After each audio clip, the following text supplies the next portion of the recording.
Hello, dear students. Today we shall continue with the nomenclature series but in a different method. This is called bond line notation. Now, what do we mean by bond line notation? In bond line notation, remember this CH2, CH, CH, CH2, these are not written and instead they are simply represented by single lines. For example, I am giving you an easier version of it, try to understand. For example, this CH2. This CH2 will be represented, this carbon will be represented as a dot. Okay. Then this carbon in between the two carbons, simply draw a line and then represent this carbon by another dot. Okay. Then to the third carbon, draw a line this way and draw another dot representing this third carbon. And then for this fourth carbon, go this way upward and draw another dot. So your dots are representing the carbon. Okay. Now in between carbon number 1 and 2, there was a double bond. So simply draw a line in this way. And again between 3 and 4, there was a double bond. So draw a line this way. Okay. So if we see this structure, 1, 2, 3 and 4 carbon. So it is buta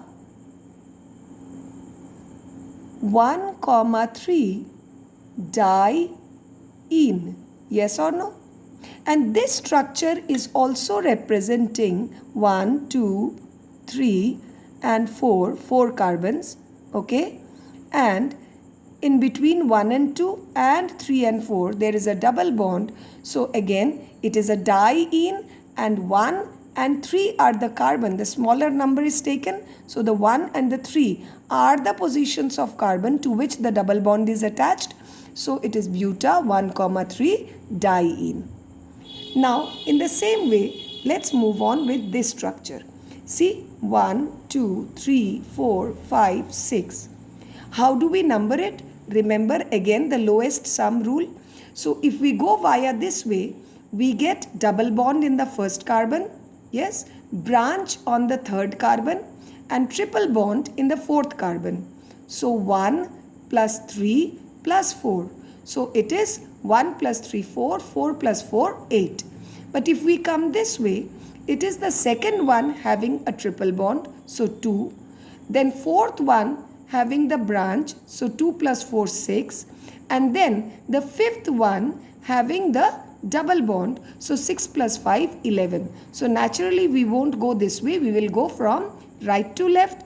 So our numbering is 1, 2, 3, 4, 5 and 6. Okay.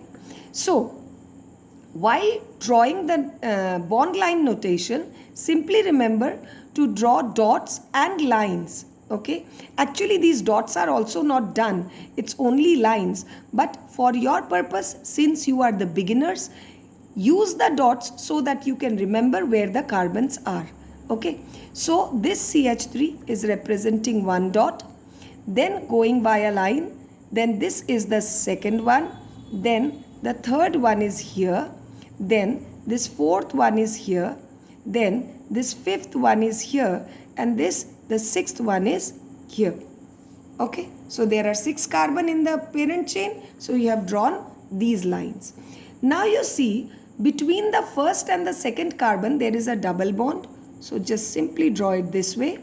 Then again between the fourth and the fifth carbon there is a triple bond. So 1, 2, 3, 4 and 5. So draw it this way. Okay. This one was representing a single bond and the other two, this is the double and this is the triple, so triple bond. Okay. Now you see on the third carbon you have a branch and that is one carbon only. So simply draw a line this way indicating that it is methyl. Okay. So now if we name it, simply look at the bond line notation and try to name it. So there is a methyl group attached. Yes. So our branch would be 3 methyl. Okay, now going to the root word, there were 6 carbon, so it is hex. Then there was a double bond as well as a triple bond. So in the 4th carbon there is a triple bond, so you write 4 ine and then 1 ene. 3 methyl, okay, then 6 carbon hex. Then on the 4th carbon you have a triple bond, so 4 ine, and on the 1st carbon you have a double bond, so 1 ene. Understood? Now let's move on to this structure. Since the functional group is here, so our numbering would be 1, 2, 3, 4, 5 and again 6. Okay, so draw the 6 carbons in this way, 1, 2, 3, 4, 5 and 6. Okay, now the 6th carbon, that is the 1st carbon, since we were moving from left to right to left, sorry. So the 1st carbon was COOH. Remember, if it is a functional group, you have to name it, means you have to write it in the structure, or anything other than methyl ethyl as a branch, again you have to write it.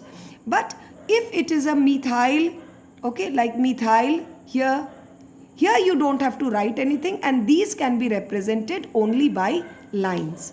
So in the 2nd carbon you have a methyl, so draw a line this way. On the 3rd carbon again you have a methyl, so draw a line this way. Then between 3rd and 4th you have a double bond, so draw this way. Then in the 4th carbon you have again another methyl, draw it this way. Then in the 5th carbon you have an OH, draw it this way and write down OH.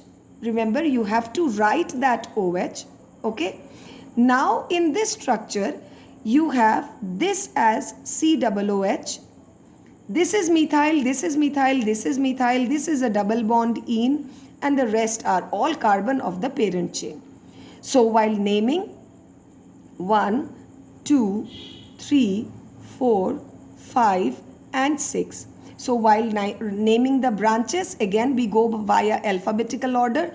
This is hydroxy and these are methyl. So first we will name hydroxy. So it is 5 hydroxy.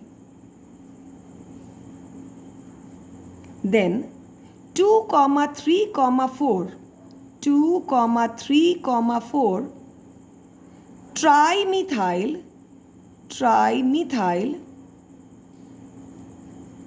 Okay, then the root word 6 carbon hex. Okay, then between the 3rd and the 4th there is a double bond, so 3 ene. Okay, and then in the 1st carbon there is an oic acid, so 1 oic acid. So the name is 5 hydroxy 2, 3, 4, 5 hydroxy 2, 3, 4 trimethyl. Okay, then root is 6 carbon, so hex. Then in the 3rd carbon there is a double bond, so 3 ene, and your functional group acid is attached to the 1st carbon, so it is 1 oic acid.